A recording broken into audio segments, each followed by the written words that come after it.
Alright, welcome back to Total Extreme Wrestling 2020. This is CelJaded playing Monday, week 1 of February 2006, and this episode of Monday Night Raw is the fallout to the Royal Rumble 2006, the very next show following that gargantuan pay-per-view. Do go back and see it if you missed it. It's a huge one, a lot going on, and we have some storylines in flow now that need a push as February opens up here. So, speaking of openings, it is John Cena at the top of the hour, and our first segment hitting the ring, microphone in hand, and he is insisting that he did not lose to Edge last night. Which, if you think about it, has some truth to it. Cena was not pinned. He was not submitted when he challenged Edge to the WWE Championship at the Royal Rumble, but it was a DQ decision. John Cena walked out the loser of that match, and Cena now, in a fit of emotion, is telling Edge on the mic that it's time to up the stakes. A one-on-one wrestling match between these two men is no longer good enough to decide the issue between them. But before Cena can go any further with that thought, here he is, the rated R superstar Edge, and he's got the neck brace, he's got the crutches, and he's really playing up the fact that he is not medically cleared, allegedly, to wrestle tonight due to an FU-related injury. So it was John Cena getting a small measure of revenge against Edge after the match, where he hit Edge with an FU, and Edge has taken the opportunity to say it was that unsanctioned move there that has caused an injury, and Edge will not be able to wrestle for the foreseeable future, or so he's claiming anyway. So he introduces Lance Cade, one of his flunkies here, to face Cena on his behalf. So John Cena now will be in action in our first match of the show as Cade makes his way down to the ring, Edge looking on very pleased with this, and the match itself very transparent here, just an opportunity for Cena to build back some momentum, and it is Cena in the squash match defeating Cade with an FU. The bigger story is after the match, where we have John Cena in an energized promo now, picking the mic back up. Edge is still on the rampway. Edge is looking very paranoid and very concerned at this point. Cena's just got the hot win again, and Cena tells Edge that the issue between them is not over, and he is coming for the so-called champ. So Edge, he dug deep into his bag of tricks to get out of wrestling or facing Cena in any capacity tonight, and unfortunately for him, John Cena is going nowhere. So Edge clutching that title belt very tight here, as Cena will not be denied. So some incredible work from our main eventers here on Raw. Love to see it. But the next time you see these two will be on the next episode of Raw, so make sure you don't miss it. Okay, next we have Shawn Michaels here talking about Booker T costing him the Royal Rumble match. So Shawn Michaels, of course, was the runner-up of the Royal Rumble, and one of the reasons for that was Booker T illegally interfering in the match after he had been eliminated, kind of getting in Shawn Michaels' way, and Shawn basically having to eliminate Booker from the Royal Rumble twice. But it was that distraction that lost Shawn Michaels the match, and you can bet HBK is furious about this and taking some nice promo time here to discuss all the things he's going to do when he gets his hands on Booker T. But it is Booker T getting his hands on HBK because he sneak attacks Michaels from behind during the interview and tells him with a lump of Michaels' hair in his fist, Booker yanks up HBK's head and tells him to his face they can settle this tonight if HBK is man enough, sucker. So Booker T and Shawn Michaels will be facing each other tonight in our main event. This is more of a match-based feud, this one, so it makes sense to revisit it once more. Both men struggling to gain an advantage over the other, so this hopefully will be a deciding factor to see who pulls ahead in this feud between Shawn Michaels and Booker T. And a quick segue to say here that if you've not played a mod like this before, Shawn Michaels in this real-world mod has the business mindset attribute, and it makes him almost impossible to deal with when booking these shows. He doesn't want to lose to anybody that isn't his friend, and that's mainly because of Shawn Michaels being so overwhelmingly popular. There's about 3 people I think he would agree to lose to in any match. Makes booking extremely difficult. So I've already turned morale effects off just because they're causing problems here with the kind of fantasy storyline we've got in mind. Trying to make the game a little bit more sandboxy than trying to force these kind of game elements in that might spoil the story for the YouTube series. But just something to be aware of here.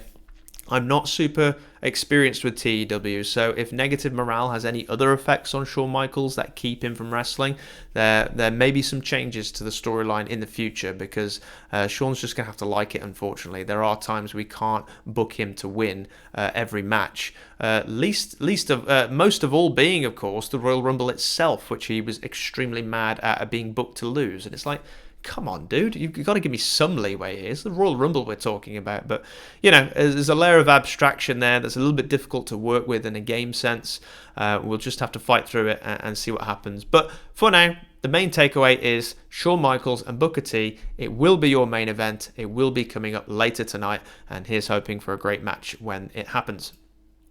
Okay, and now we're back with Mickie James and Trish Stratus. Trish Stratus, of course, is doing everything she can to remove Mickie James from her life, but Mickie just seems to keep cropping up again and again and reinserting herself into Trish's life when she least expects it. And there's a short segment here where Mickie approaches Trish and she says, "Look, Trish, I know you don't want to talk to me. I know you don't like me, and I'm not here to argue.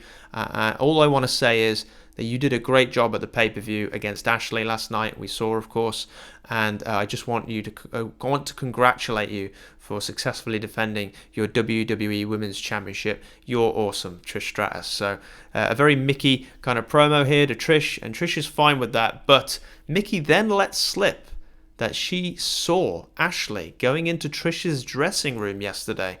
And the moment she says this, she realizes her error and begs Trish not to mention this, because she promised Ashley she wouldn't say anything about it. So Mickie James here, stirring the pot once again. What's this all about? But Trish Stratus here clearly got something on her mind now, as she's just about to head out to the ring to wrestle her match. So Mickie James leaves her alone, as she said she was going to do, and it is Trish with a very concerned look on her face as Trish will be going into her match with Ashley, a tag team match next. So Trish and Ashley, of course, they made up at the end of their match at the Royal Rumble. They were back to being friends. They are teaming again here tonight now that Ashley is no longer the number one contender.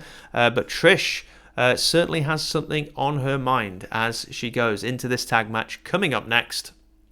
And there it is. So it is Trish Stratus and Ashley getting the win here over Candice Michelle and Victoria. And once again, we did use the overbooking attribute to this just to hide Ashley's performance once again from being too low. But the main reason for the overbooking here, in a sense, is we get a lot, despite it being a short match, we do get a lot of kind of storytelling segments here with Ashley tagging in Trish, and Trish kind of looking very distant in the match, not kind of like helping Ashley as much as you would expect. So a little bit of tension here teased in this match as Trish and Ashley, regardless, pick up the win. And the bigger story, once again, is after the match. They've come back through the curtain, and Ashley turns to Trish, and she says, "Okay, Trish, what's going on? You've been acting strange all match. What is it you want to say?" And it is Trish now who confronts Ashley and asks her, "Were you in my locker room at the Royal Rumble?" And it is Ashley who can read between the lines here. She's not stupid. She knows exactly what Trish is getting at. And she just goes nuts at Trish for even suggesting that Ashley had anything to do with Trish's locker room getting wrecked at the Royal Rumble pay-per-view. So Trish now and Ashley kind of arguing back and forth. Things have broken down again. And Mickie James here appears on the scene to try and play peacemaker, but completely fails, as you would expect. She tries to stick up for both women and only makes things worse. And this leads to Ashley telling Trish she's done. Ashley says she's done. She's tried to make this friendship work, and Trish just seems intent on tearing it apart, throwing out accusations, getting emotional, says Ashley, and this is it. Ashley is just done now, and she walks away, and Mickie James, in true Hollywood fashion, says her name as she walks away, Ashley. And Mickie, she follows Ashley out, trying to calm her down. And Trish Stratus now left alone, looking very rattled and just wondering what the hell just happened, what just hit her. So Trish Stratus here and Ashley, the friendship has broken down once again due to Trish maybe jumping to conclusions a little bit there. But clearly Trish has got a million things going through her mind right now. And join us back on the next episode of Raw to see where this storyline goes next. Okay. And then we have Ric Flair, who is trying to placate Helms, Gregory Helms, backstage. So we saw Helms and Ric Flair form a very short-lived alliance in the Royal Rumble, of course, and it was due to their own bumbling ways and Francine's presence at ringside that the two men essentially eliminated each other from the Royal Rumble match. And Helms doesn't want to hear it. So Flair trying to, again, play peacemaker. And Helms doesn't want to hear it. And he storms off, which leads us to a funny little scene here where Francine and Rick are kind of staring at each other cheekily. And then Greg Helms returns to grab Francine's hand and lead her away because she's his manager and he's got a match right now. So a nice funny little bit here where Helms storms off, storms back in, collects Francine and heads out to his match that's coming up right now. And again, a very transparent booking once more. It is Helms here who is just getting a quick win to re-establish himself against Val Venis there. You can see it in a short match, but just an opportunity for him to go over strong. And once more, the bigger story is after the match, and that is Flair now. Ric Flair applauding Gregory Helms as he walks back through the curtain on such a dominant win there. And that's where he suggests to Helms that these two need to have a tag match together. So Ric Flair, if you remember, he said to Gregory Helms, if you want a shot at my Intercontinental title, says Rick, he is the Intercontinental Champion, remember, then you have to show me what you're made of. So Ric Flair says, well, what better way to show me than by tagging with the Nature Boy, and I can see for myself up close and personal. And speaking of up close and personal, it is Francine now stepping right up to Flair before Helms can say anything and accepts on his behalf. And you can bet that Flair is into it. So there you have it. The next time we see Helms and Flair, it looks like it could be as part of a tag team. And again, you'll have to tune into the next episode of Raw to find out what happens between these three on that show. So great stuff. Great stuff from Helms, Francine, and Ric Flair as Raw continues here. Okay, next we have got CM Punk rejecting Rob Van Dam's second show of respect and instead takes the opportunity to hype a match that he has next week. So CM Punk and Rob Van Dam had a very impressive opening match at the Royal Rumble with CM Punk's debut there, of course, and Rob Van Dam returning from injury to get the win with a flash pinfall over CM Punk.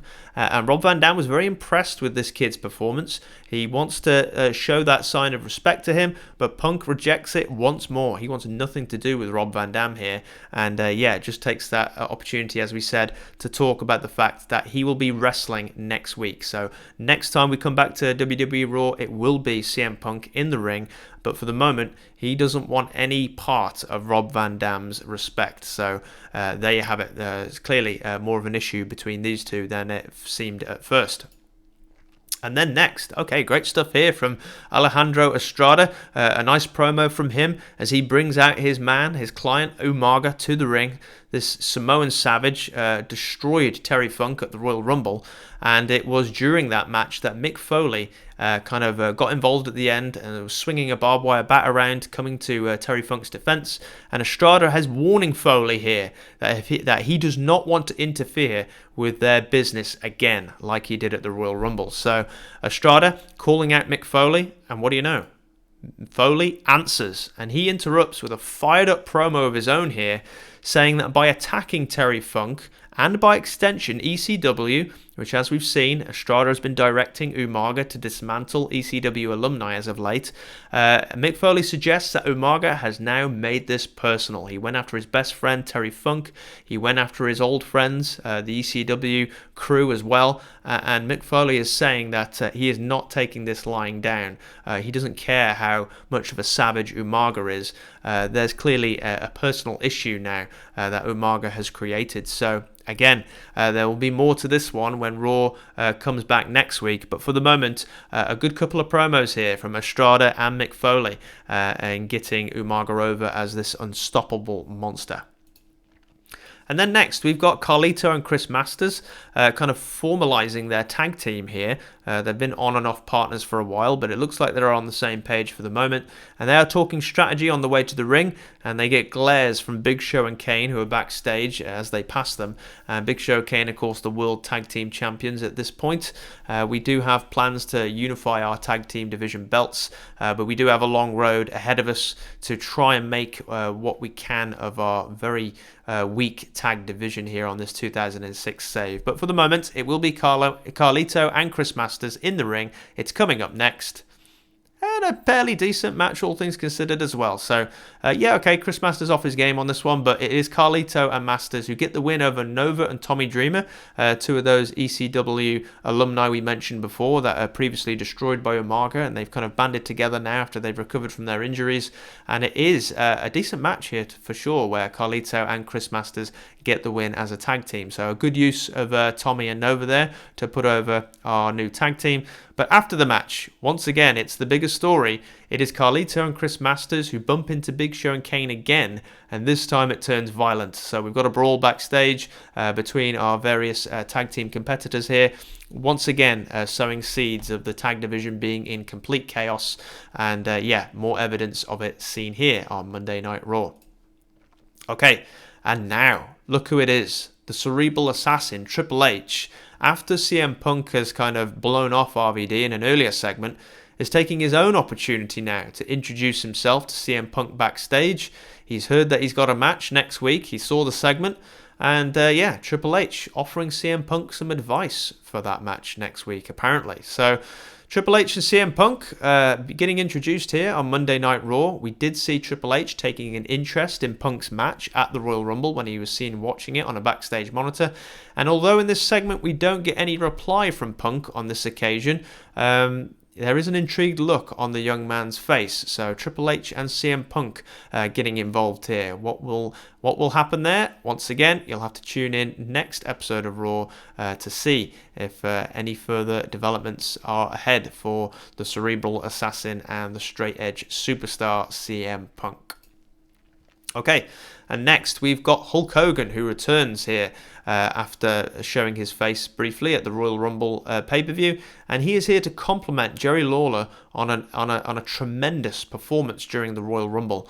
Jerry Lawler came in House of Fire. He got himself an elimination as well. He did extremely well for himself. But it was Lawler, of course, getting eliminated, and Lawler kind of sees his dreams of wrestling at WrestleMania go up in smoke there, the way he sees it anyway. And it is Lawler now asking Hulk about that experience of working at WrestleMania, and just giving it an opportunity for Hogan here to kind of cut a nice promo talking about what WrestleMania means to him, and kind of all those special moments he's had throughout history, main eventing that huge WWE pay-per-view, of course. So, for Jerry Lawler and Hulk Hogan, once again, in a strong segment here with these two. So again, tune into the next episode to see what else transpires between Hulk Hogan and the King, Jerry Lawler.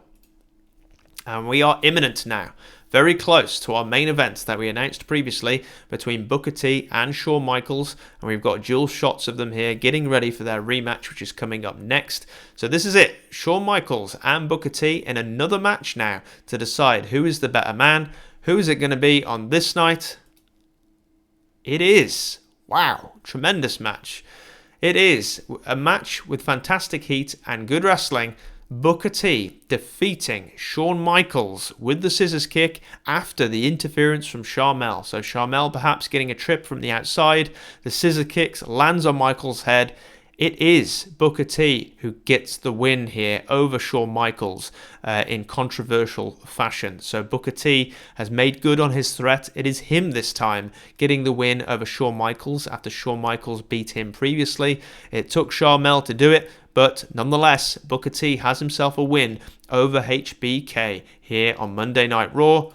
Oh, but we're not done because we've got one more strong segment, and it is Shawn Michaels who grabs a mic in anger after the match, and he tells Booker, as Booker retreats up the rampway during celebration, that he cannot walk away from this now. So, Shawn Michaels, strong words here to Booker T. This feud, in Shawn's eyes, is far from over. These two men will not stop until they've basically destroyed each other and found out who the better man is. So Booker T and Shawn Michaels in a tremendous main event here on Monday Night Raw. Really, really strong stuff from these two. Shawn Michaels not happy about being booked to lose this match. That's twice in a row. So I'm hoping this isn't going to be the last time that we see him on one of these episodes. You never know what might happen backstage as a result. But either way, a really tremendous performance from him. Tremendous performance from both guys, really.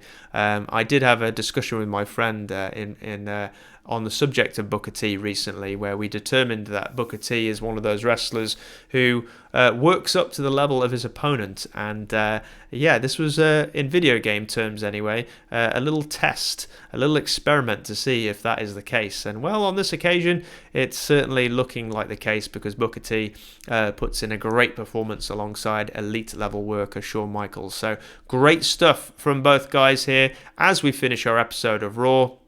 And wow, what a tremendous rating for this one. Is that the highest one I've ever done? I think it might be. And there it is. So a great post Royal Rumble show here for Monday Night Raw. It says again, like, even if you don't have the strongest mid card, if you got the top of your card in place, and then the people will definitely follow. So a great show here of Monday Night Raw. Just thrilling stuff up and down the card on this one, and puts us in a very strong position as February opens up here in Monday of week 1. So that was CelJaded for Total Extreme Wrestling 2020, Monday, week 1 of February, our first show of February, a very good start to the month. As always, have a nice day. We will see you next time, where it will be the fallout of the Royal Rumble for the SmackDown brand. So see you then, don't miss it.